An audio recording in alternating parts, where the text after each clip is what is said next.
Well, welcome everybody. My name is Mary Hyatt, and I am super excited that you were here on my Facebook Live show. And today I have a very special guest. I do about twice a month. I'm going to be having guests on the calls, which is just super fun and creates a lot of variety. And I just am connected to so many incredible minds. And today is no exception. For those of you who don't know my guest and haven't had a chance to look her up and see what she is all about, her name is Madison Hedlund, and she is somebody I connected with several months ago. Actually, I was a guest on her podcast called The Bravery Board. And Madison, you'll see this when we get into the ins and outs of her journey and her story, but she is just an incredibly bright, shining human being. She is a life coach. She is a speaker. She is one of the hosts on her podcast called The Bravery Board. And selfishly, like, she has one of the most beautiful Instagram feeds you will ever see. So selfishly, I'm always going over there and looking at it and checking out her Insta story because it is so beautiful. And she just drops these bombs of wisdom on you, I feel like, every single day. And so I'm super excited to have her on the show. So Madison, welcome. I'm so glad to have you. Hi, thank you so much for all those kind words. Oh my gosh. I was like beaming over here, and I have to give credit. I have some of the most talented women around me that are photographers. My friend Kinsey Meyer takes all of the photos that are of me. She's taken, and she's so talented. So it takes a tribe, right? It absolutely takes a tribe, for sure. Well, let me just pause us here because I want to hear some of your story. But before we do that, I just want to introduce the show one more time and ask you guys to share this just below here. Just share this content with your feed so that your audience gets to hear all about who Madison is. And if this is your first time on the show, welcome. So excited to have you here. My name is Mary Hyatt. I am your show host.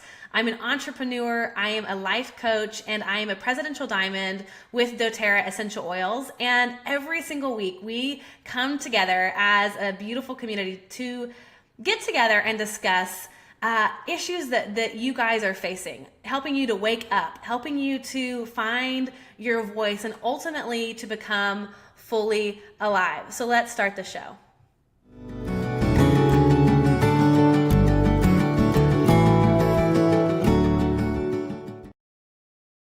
All right. Okay. So Miss Madison, I just got to say, girl, like, we were talking when we did your podcast, how we both kind of have crushes on each other. I emailed you and I was like, can I be your best friend? Like, is that like weird as a way to intro you to ask for to be a guest on the podcast? It was so flattering. I was like, yes, we can be best friends. I love it. And it's been fun to follow your journey because your voice, I feel like, stands out amongst the crowd, and what you're doing with your blog, what you're doing with your podcast and your Insta stories and your Instagram. And I think we share this in common where you're so raw, you're so real. You show people that becoming who you truly are, becoming alive, is often really messy. Yeah. And I love that because obviously my audience really values that. And if you guys are already following Madison, I'm curious, like, how many of you that are listening right now are already following her? Just say, I follow her, or I'm going to follow her. Cause I want to know how many people already know what Madison is all about. But I want you to share a little bit about how you got to be at this place of coaching women to authentically live into who they are, and share us maybe the past couple years of your journey. Absolutely. Well, I think you know this. Most people, I shouldn't say anyone, most people who are in this self-help space where they're helping other people got there because they needed a lot of help themselves. And I think that I'm definitely no exception. I love my family of origin, but there was a lot of dysfunction there. And by the time I got to my college years in my early 20s, I was bubbly as I am now, and I seemed really confident, but I had severe social anxiety. I had a lot of shame around who I was, and a lot of codependence issues that I thought was just loving people well. I thought I just loved people so well, but really I had savior complex. I just it was compiled, and I had an interest in psychology. And so I went to school to be a sex therapist. That was my original plan. Are you serious? Yeah. Oh my gosh. That's what I did too until I dropped out. Oh, well, I got my undergrad, but there's not an undergrad in sex therapy. So I didn't get my master's. That was like my area of interest, but that doesn't surprise me that we just have the same path. Twins. I know. So I realized that I was really not in a place that I could help people. I was really like, the emotional boundaries were blurred, and I like would, in my internships, I just like couldn't handle the fact that people didn't want to change. And through a family crisis, I realized that I really needed some therapy. So I got my butt into therapy, went into really intense therapy. I drove 3 hours every other week to my therapist, there and back 3 hours for 6 months. And I was very committed because I knew that if I didn't do that, that I could potentially be in the place where other people in my family were at. And that scared me. That really, really scared me. So at the end of that journey, I had decided, like, I knew I wanted to be a life coach. I knew I wanted to help people, but I didn't feel like I was in that space of health. So I waited, and I finally enrolled in the course that I went through to become a coach the same week that my therapist told me he thought maybe I should transition out of therapy to go seeing a life coach. So it was just kind of like synchronicity. And then long story short, I've just been chugging along, being honest in my journey. I'm pretty young, so I think just being honest about where I'm at has served me in my business growing pretty quickly. I love that. Yeah, I would agree. Absolutely. And I think, you know, when you're in your 20s and when you're in your 30s, there's a lot of self-discovery that's going on. There's a lot of figuring out who you are and beginning to question all of the things that you thought were truth. And you're kind of going, okay, do I want to believe this? Do I not want to believe this? What needs updating? What's okay to stay?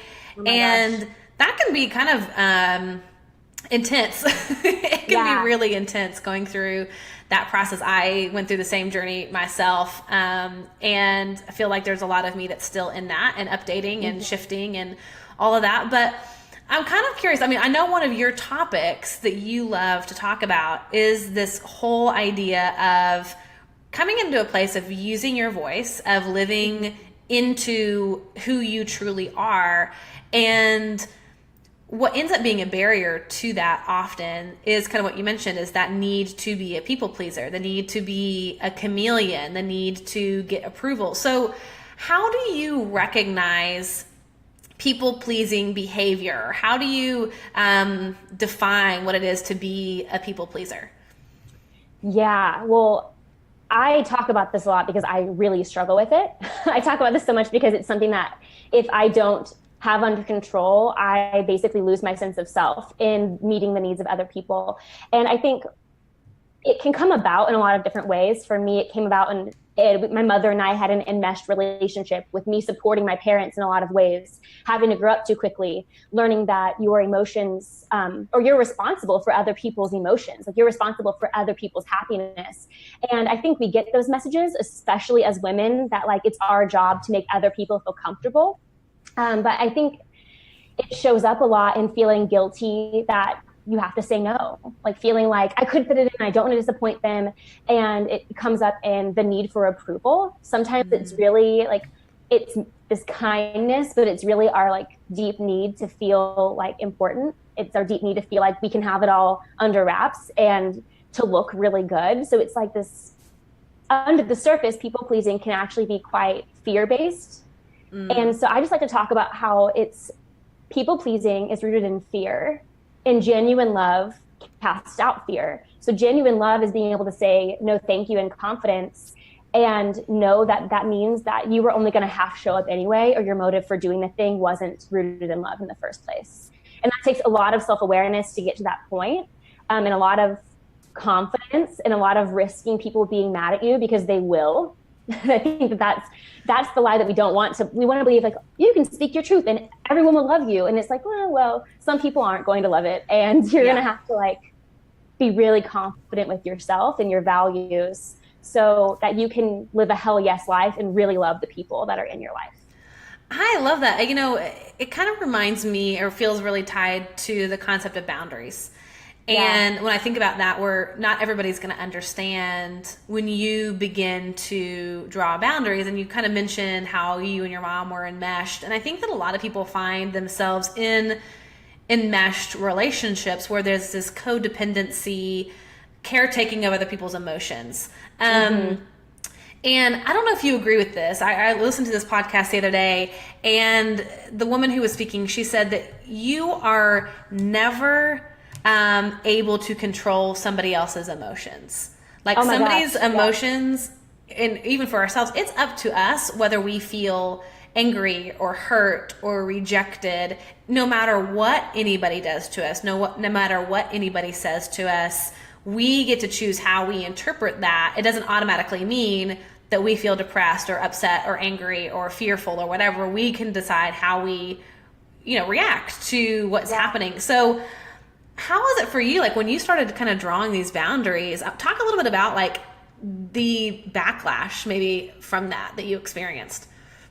Oh my gosh. Well, this has been going on my entire life. So this isn't like a thing in like my 20s. I was like, I think I struggle with this. Like I can look back as a child going back and forth between my mom and dad's house, and my mom being like, you have to tell your dad the truth. And I would just be crying like, I don't want to hurt his feelings. And she's like, but it's hurting your feelings. But I was like so in need of protecting other people from myself that I actually wasn't giving them the opportunity to grow from their behavior. And so I think whenever I realized that like I was keeping myself small, but I was also keeping the other person small. And I wasn't allowing them, like you said, that they, you can't control their emotions, but even more than that, they have the right to their emotions. And you don't have the right to try to manipulate that. That's kind of controlling and manipulative, And so whenever you start to see like, oh my gosh, I'm trying to control everyone around me to make myself more comfortable, you start to realize that it's actually really people pleasing can be a very toxic pattern. So I have seen it go very well in my life, and I have, over my years of therapy and school and coaching and having a coach myself, reading lots of books, I've learned a lot of tools to communicate effectively. But I've also done it in really poor ways. Like instead of being able to communicate, like I can't be this person for you. Like for example, I would be in relationships where I wouldn't speak my truth. A really funny example is I had a friend of mine who her personality just like really intimidated me. And I was a vegetarian at the time, and she would talk crap on vegetarians. So whenever I was around her, I would just eat meat, not just so I didn't rock the boat. It was like so stupid. Wow. But it was like a way that I just was like, I'd rather just not deal with her judgment. I couldn't handle it. So I took it upon myself to make her feel comfortable, even though it actually made me resent her. Yeah, that's so fascinating, the things that we do to keep peace, to avoid conflict. Do you think that, like, you coach a lot of people? I mean, you coach a lot of women who this, I'm sure, ends up being a very central theme, as I feel like for my coaching clients, it's that way as well. I mean, how do you help them see that this is toxic for them, that it actually is hurting them, and like the caretaking, the peacemaking, this need to kind of like make sure that they don't rock the boat? How do you help them see that that's actually detrimental for them in the long run? Yeah, well, I always start with, I don't ever drop the bomb of like, you're manipulative. Like that's never effective. But because I think that that's something that we realize through observing ourselves, that it can, like, at least for me, that was a huge pattern of, I didn't realize I was trying to control others. But with my clients more so, we get really clear on what they value, what they love. And I basically ask, like, is your life supporting those things? Are your choices supporting those things?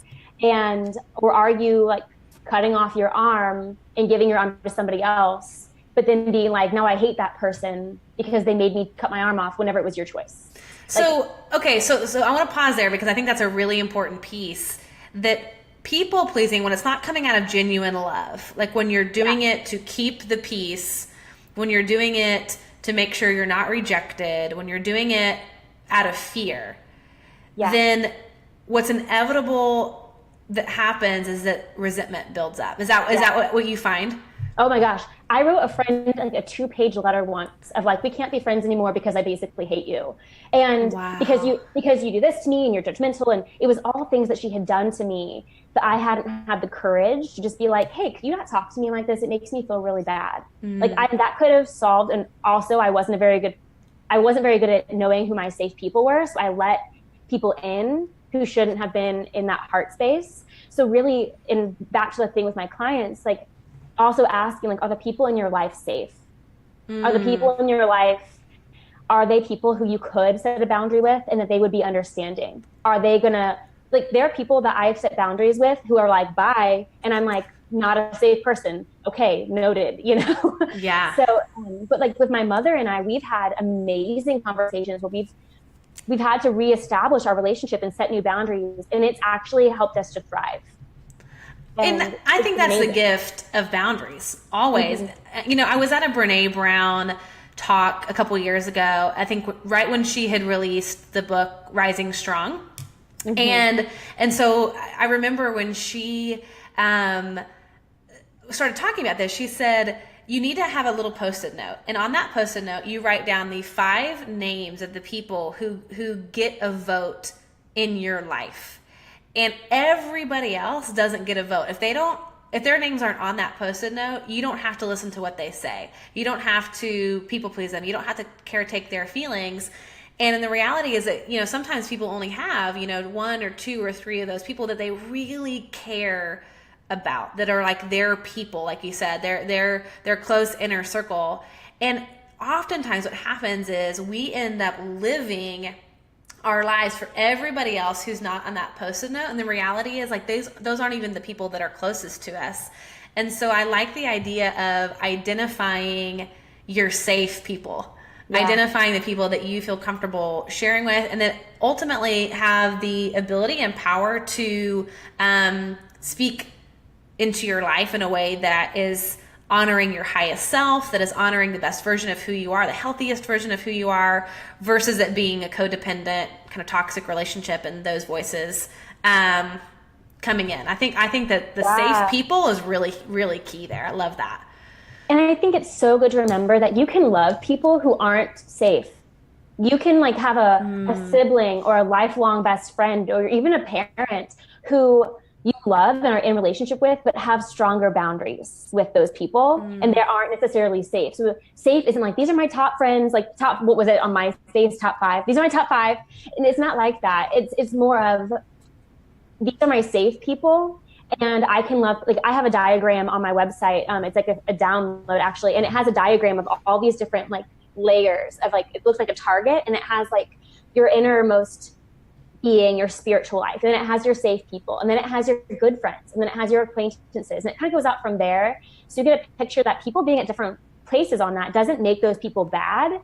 It just means that your responsibility to guard your heart is different in each relationship. Yeah, you show up in a different capacity depending on who it is and where they fall in their circle. Like, I was just talking to my assistant about my schedule over the next several weeks, and I'm creating this course, and I'm going to be really heavy in that. And so I started to think about all the appointments that I take and conversations that I have with people. And I was just talking about how I have to begin to really limit that so that I have time to create this course.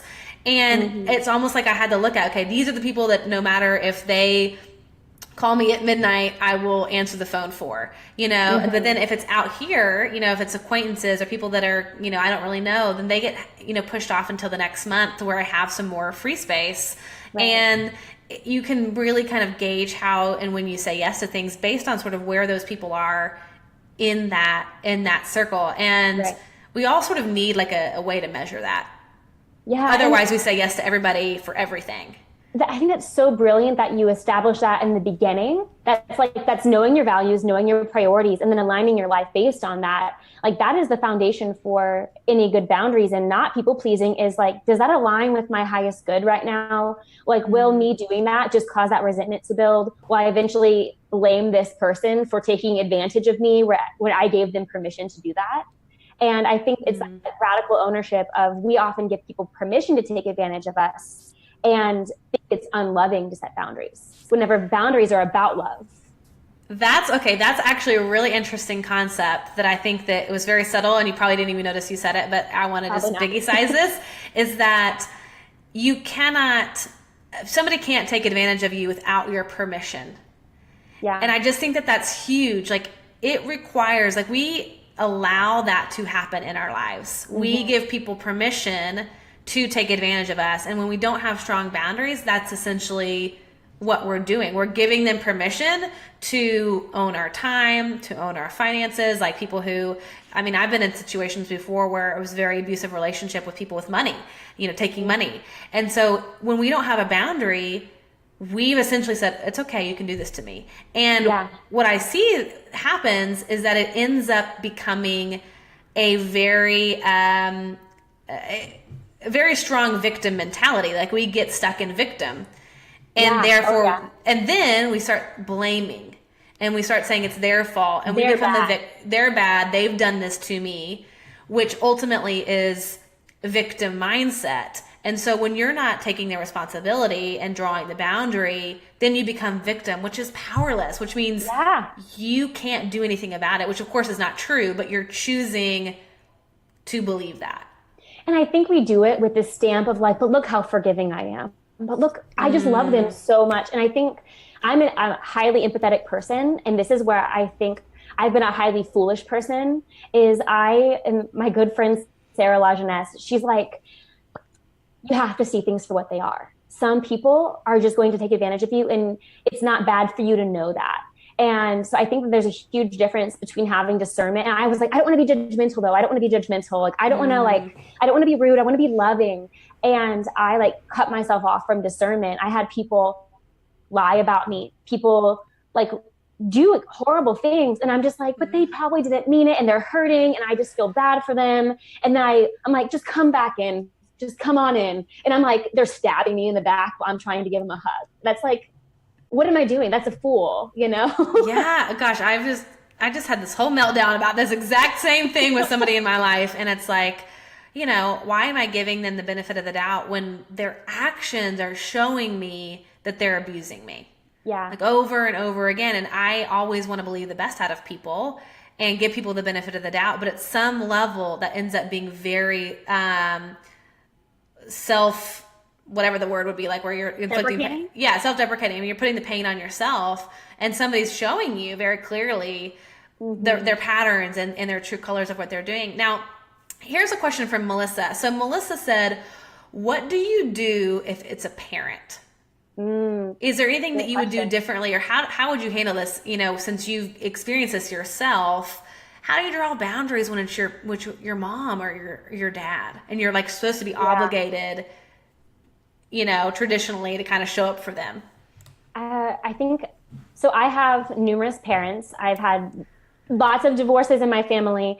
And my parents are probably going to watch this. So, just gotta be cautious. But I think it definitely depends on the relationship with the parent. Like my relationship with my stepfather and with my father and with my mom all look very different. And there are different boundaries in each of those relationships. And I have made big mistakes in each of those relationships. And I have tried to do better in each of those relationships. So I don't think I can give any advice on what you should do with a parent. I think knowing that coming from love is always a good place to start, and also releasing yourself from obligation. Oh, they're my parent, I can't set boundaries. Or they're my parent, this is mean. Or I owe it to them to blank. I think removing all of those expectations and really seeing things for what they are and viewing them, is this healthy for me? Am I living for their approval? Am I making choices for their expectations? I would say without knowing the situation, I probably couldn't speak to that. But really knowing your rights is a good place to start, and asking, does this come from love? And getting really clear that you can set a boundary with a parent, which I have. I've set very firm boundaries with each of my parents at different times. And I've been fortunate that they haven't cut me off, but I know people that no longer speak to their parents, and that is the healthiest choice for them. And I'm not saying that's not heartbreaking, but I'm saying in their cases, it's the healthiest choice. Sometimes this is a spectrum. It does not look the same for everybody. Sometimes it's a simple conversation, like the compliment sandwich. I love you. Could you not do this behavior anymore? It makes me feel blank. Compliment sandwich again. It could be that simple, or it could just be channeling your energy different, or it could be removing yourself. I don't know. I think that's so brilliant. I love that. And it is different because there's so many different dynamics between parents and children. And one of the things I keep thinking about, and that you talk a lot about, is this concept that nobody's voice is more important than your voice. Like, all voices are equal. Your mom doesn't get a larger vote on your life than you do, or your dad, or your sister, or your brother, or your spouse, or your friend. Like, everybody's voice has the equal opportunity to say what they would like for their lives, to communicate their preferences, to draw boundaries, to share their hopes and their dreams, and ultimately what they choose not to tolerate. All of those voices, sometimes I think the misconception is that, well, their voice is louder or more important or stronger than my voice, so I just have to kind of concede to their voice and to what they're saying. And in reality, all of our voices are equal. And do you find that eventually your clients kind of come to a place where they begin to value their voice? And if so, how do they begin to do that? I think that they start to listen to themselves. And I think that is the hardest part of this entire journey. Is whenever I talk about people pleasers, I had a client the other day, she was like, I didn't even realize I was a people pleaser until you just said it was about approval. And it was like mind blown. She had never even considered that. And I was like, this is all about listening to yourself. Because I think so long, especially empathetic women who love to love people, because it's not wrong to make people happy. It's not wrong to want people to be happy. It's wrong to do it in a way that disowns yourself and cuts you off from your values. And often we don't even ask ourselves, what are my values? What do I want? We don't even give ourselves permission to do that. We think we don't deserve it. We think that other people's needs are more important. And so we start to ask, and I think through coaching is all about getting people back in tune with their true self, discovering what they want and helping them form clarity around that. It kind of happens naturally. I don't have a process that I'm trying to get them to, but that self-reflection, that even just journaling, what do I really want? What is really making me, how do I really feel? I think most people don't even know how they really feel about something. Are you angry, or do you feel unheard? What is really going on here? And then once you know that, you kind of know how to go about stepping forward and changing your own energy. Because I think boundaries ultimately comes down to where am I giving my energy? And am I giving my energy to things that are serving love and my highest good? And your highest good is ultimately other people's highest good. Or am I giving it to fear? I answered your question. No, that's such a great question to ask. If you're feeling, to me, it's if you begin to feel resentful in a relationship, chances are you're not honoring yourself in that relationship, and your boundaries aren't strong enough, and you're allowing somebody to take advantage of you. And none of us like that feeling. That's a gross feeling. And so there's these little pop-up triggers, I feel that come up that would go, oh, wait a second. That's showing me that I am in people pleaser mode. That's showing me that I keep saying yes when I really want to say no. Or it keeps, my voice so small that I feel I can't ever say that I don't want to eat at this restaurant and I want to eat here. Or I don't want to go to Tahoe for family Christmas. I want to stay at home, whatever it is. It's, once you start to see oh, this feels icky. This doesn't feel good. And one of the exercises that I walk my clients through, I'll say, if I gave myself permission, I feel frustrated that ... If I gave myself permission to use my voice, I feel sad that XYZ. If I gave myself permission, I feel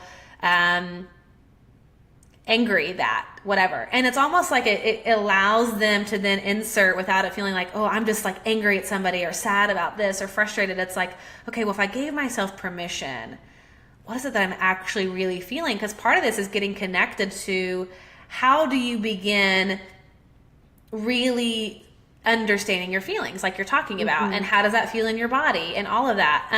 And side note, really quick, if you guys have any questions for Madison, please put them in the comments below. We'll happily get to them. Don't forget to share this video, to like it, to love it, and of course follow Madison. And I just want to make sure people know this is interactive. It's Facebook Live. It's fun. So we'll talk to you guys. And Ashley, you just asked, you said, okay, what software do you use to make this look so great? It's actually Wirecast. and it's a great program that I've been learning a lot about. It's a big learning curve, but it's great. If you check out Vicky Lashenko on here, the Mompreneur Show, she will teach you how to do it. So check her out, message her. She will be the one to consult you. Okay, so back to our show, though. I'm just curious, like, we're not taught how to identify feelings. Mm-hmm. That's so foreign. Like, we kind of know what it feels like to feel sad, and we sort of know what it feels like to maybe be angry. But I love that you painted this picture between anger or frustration and actually I just don't feel heard. So is there a way to begin to like expand your feeling vocabulary, for lack of a better term? You can literally Google like list of feelings. I actually have a diagram on my computer. I can't show you right now, but it's behind my computer, behind the screen somewhere. And it has all of these like root feelings: angry, happy, mad, sad. And then it like actually branches out and has all these sub feelings. And I find it really useful whenever I'm like, oh, I'm just so angry. I'm like, okay, no, like, what am I really feeling? And I am the kind of person who would prefer just to be happy all the time. Mm-hmm. So I'm that kind of person that's like, shove it down, shove it down, shove it down. And I think getting in tune with some people are better at it than others. Like, I'm not naturally good at it. I'm a natural feeler, but it would always channel up in anger. I am like just starting to cry this year. It's like a whole new world for me. Because I also learned that, and I think a lot of us learned, that your feelings are unacceptable at the dinner table. You are better seen and not heard. I know in my household, it was like, go to your bedroom and come out whenever you're done and whenever you're presentable. And I think go take care of yourself. Yeah.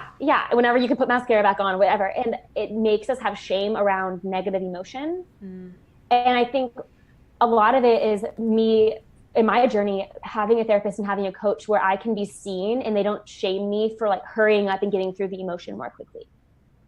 And I see in a lot of my clients, like, I'm so sad, I'm not happy. Like, that's like, I just want to be happy though. And like, I don't feel happy, therefore I'm failing this coaching. And so I think they're trying to bypass me. We try to bypass all of those emotions, and because we've learned that happy is the best way to be. Yeah. And that's not necessarily true.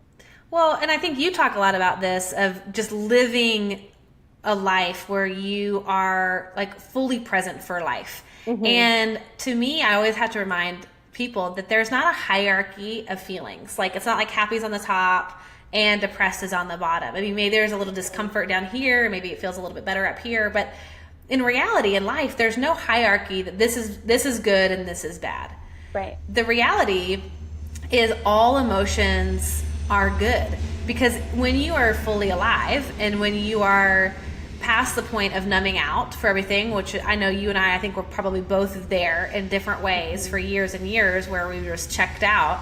Once you kind of come to a space when you've stopped a lot of the numbing, you realize that the human experience has a broad range of emotions, and to actually be present and to be fully alive, you have to feel the top of the mountain and then the valley and everything in between, and that creates the richness of the human experience. Do you agree with that?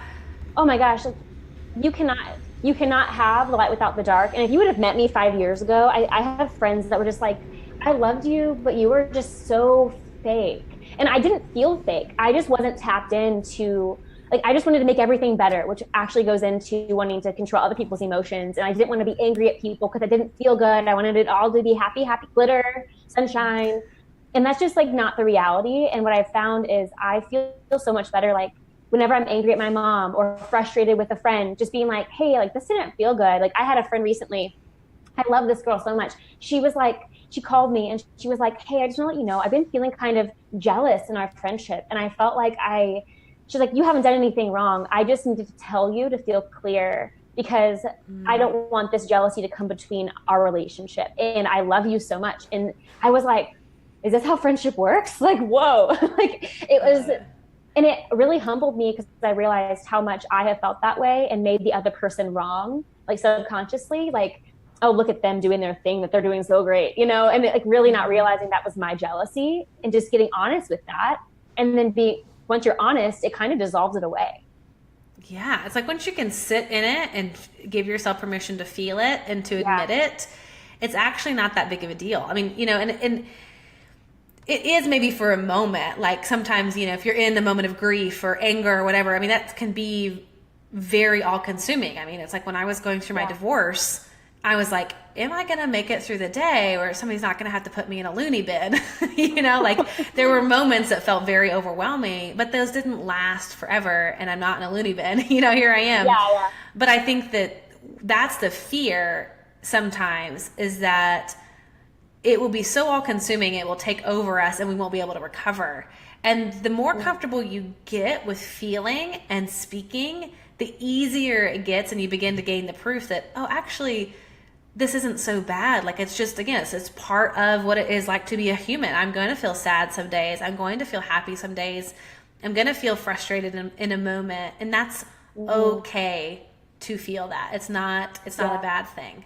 Well, I want to, even with bringing this back to people pleasing, I have a private Facebook group for my tribe, like my clients, like specifically. And we were talking about this yesterday. And one of them was like, but what if you're honest and it challenges people's view of you, like who they think you to be? And I really struggled with, because this is people pleasing, wanting to be seen a certain way. And I remember right whenever I first launched my coaching business, I was sick. I was out of the grocery store, and there was a girl who followed me, and I knew that she followed me, and she was like, hi. And I was like, no, like I'm not who I'm supposed to be right now. And I wanted to be able to show up for her the way she would expect of me. I wanted to be able to be my normal self and happy and give her a big hug and like make sure I cultivated the right experience of myself for her. Instead of just being like, yeah, I'm feeling like crap today. It's a bummer. Like I'm just not feeling it. And or even whenever I call a friend and I'm like, I'm sorry, I'm so negative. I'm sorry, I'm making your day bad. And I think we want to protect people, at least I should say I want to protect people from my negativity, because I don't want to bring them down, or I don't want to ruin the facade of happy that I've been or who I'm supposed to be. Like good girls don't get mad. Which further perpetuates this whole problem. Right. It's like if you play into the lie that we're only supposed to be two-dimensional, and if you play into the fact that I can't actually be seen for having a bad day or being sick or being tired. I actually had to myself, this happened the other day. I had a business gathering at my house that I was supposed to host this past Monday, and I had a complete emotional meltdown the night before and woke up with swollen eyes. I was exhausted. I mean, I was just like, I could lay in bed all day long. And so I thought, okay, I can have this meeting tonight and I can pretend that everything's fine and turn it on and be bubbly and act like nothing's wrong. And I was like, but that isn't authentic to what I'm experiencing right now. And I need to give myself permission to reschedule that and trust that people will have grace for me. And if they don't, then, that's not what this is about. This is about me honoring where I'm at and choosing to show that part. And so I sent out a message to my leaders, and I told them that. I said, I'm just needing to be in the bed today, and I don't have it to give to entertain tonight, and we need to schedule that for next week. And I think what happens is when we show up authentically as ourselves and we stop people pleasing and stop having to stay consistent with this facade, we give other people permission to do the same and to show up authentically for themselves as well. Oh my gosh. I so agree. And whenever I first interviewed you for the Bravery Board, you were sick and then I was sick. And you were like, you texted me and were like, hey, I'm really sick. I'm so sorry. And I was like, thank you so much, because I'm sick and I was just going to try to push through this. I was just going to try to push through it. And it all comes back down to honoring your highest self, right? Like that's what ultimately boundaries are all about, is do I have the courage to honor what's best for me? And in turn, that means say you have a freeloading family member who won't get off their butt and lives with you and doesn't help you out, which actually is a lot of people. And you think, well, I'm just trying to help them. I'm just trying to help them. I set no boundaries, but then I hate them. And you're enabling them. You're actually not helping their highest good either. And so I think whenever you honor your highest self, set boundaries that protect your energy so you can give more with love, you can invite them over, allow them to stay in love.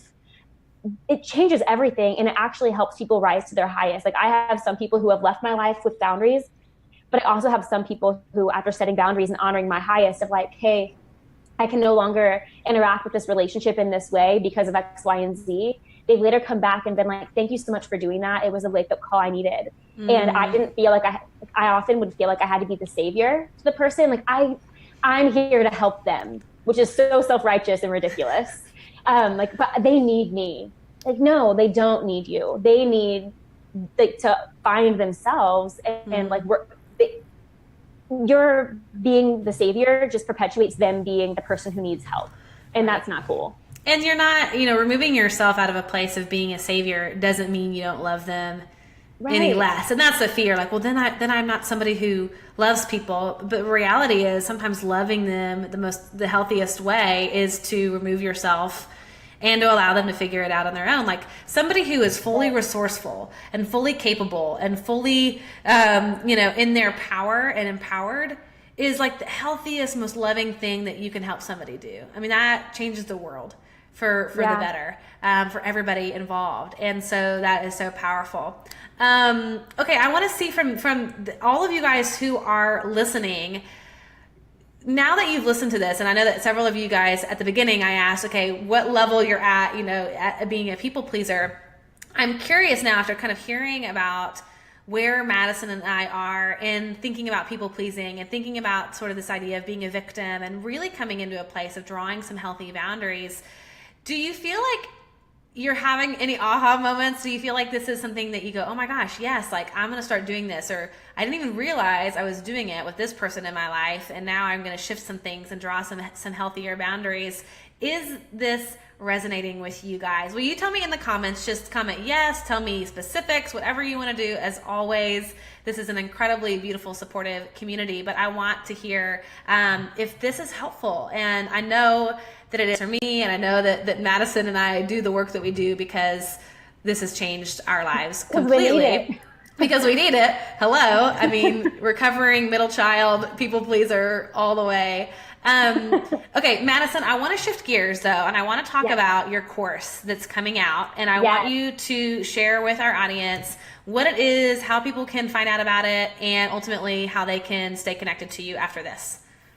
So back in November, I hosted this boundaries workshop just because I was like, oh, some of my clients could use this boost before the holidays. And the feedback I got was astounding. They were like, I didn't even know that I had permission to do this. I didn't know I had the right to do this. I didn't know it could be so easy, like all of this feedback. And it basically hit me that I was not the only one struggling with these things. And I wasn't the only one who had to seek help.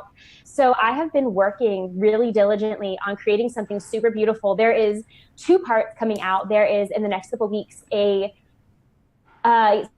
different 25-minute free trainings on boundaries. And one is all about like mistakes that we make. And it's like, we dive super deep. One is all about a kind and clear communication framework. Because I think people are like, cool, I get it. I need boundaries, but like, what does that actually look like? And how do I actually have these conversations? Is a conversation even required? And then I will be really celebrating the big project that I've been working on for, like, it's called Where I Began. And it's all about, I called it Where I Began because it's ultimately about discovering where you began and stop giving pieces of yourself to everyone else and kind of putting yourself back together, honoring your values, stop people pleasing so you can actually have thriving relationships and then live life on your own terms, but from a place of love, right? Like from a place of wholeness. And I think that that's what it's all about, like living whole so you can actually overflow and give from a generous place. Oh my gosh, I need that. I will be signing up for that. I feel like I need that. I feel like, gosh, that is just so, just that thread that I find that in my own clients, in my own life, and my friends, like we all need that. And people are talking on the chat and they're like, oh my gosh, yes. People are talking about how this whole conversation has been super helpful and that they're starting to think about their relationships and where they need to set some more boundaries. And so this is obviously an incredibly important and valuable topic to discuss. So if people want to connect with you after this, obviously, guys, if nothing else, and this is my own like opinion, please follow Madison on Instagram, y'all. Her stuff is so freaking gorgeous, and she's hysterical. Like, you are one of the funniest people. Like, you're just spirit. I just love you. Like, you're just so precious. I'm weird. It's cool. I love weird. My boyfriend always tells me that all the time. He's like laughing about how weird he is. I'm like, it's really normal to me. Like, yeah. I just love that. So check her out on Instagram. It's your first and last name, right?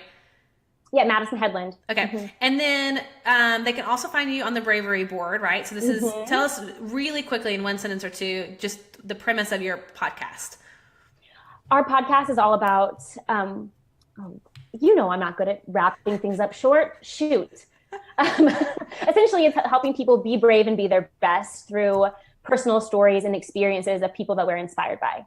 That was so good. Good job. I love it. Yeah. So guys, check her out. And you don't do it by yourself, right? You've got other women who help you. It's a collaborative.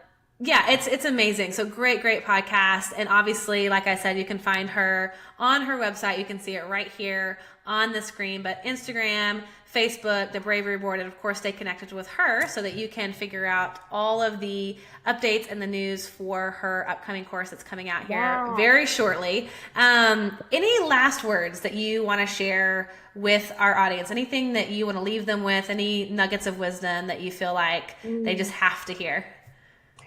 Well, first I want to say, if they want the free training that's like really intentional, it's 3 videos long. And if they join the tribe on my website, it will be sent, it's a tribe exclusive thing. So it'll be sent out to my tribe because they're like the heart and soul of what I do. And I love them so much. And they can do that at madisonhedlund.co. And you can get like a free journal guide in exchange for just joining as my welcome thank you. And that's just helping you know yourself. But leaving with like one piece of wisdom, goodness, again, how do I wrap anything up? I think it's honestly just all about honoring yourself and honoring love and asking, does this serve my highest? And does this serve love every time you make a commitment, a decision, or a choice to hang out with certain people? Yes, I love that. That's a beautiful note to end on. And I just want to say thank you so much for taking the time to be on here. I mean, it's obviously a huge chunk of your day, and I know that everybody just loved it. And thank you for initiating all of the wonderful, conversations now that we get to have. But thank you for being our guest. And if you guys are just tuning in, you're hopping in late, you can always watch the recording, and please share this video. It's not too late to share. You can share it right now. You can share it after we get off the air, so that everybody that you know that struggles with people pleasing, with setting healthy boundaries, for really beginning to use their voice, get them connected to Madison. And so thank you so much, girl, for being on us. So appreciate it. You're so awesome. Are we like officially best friends? How is that? Oh, girl, yes, we already were, but yes, for sure. We're done. Sealed deal for sure. No, you're so great.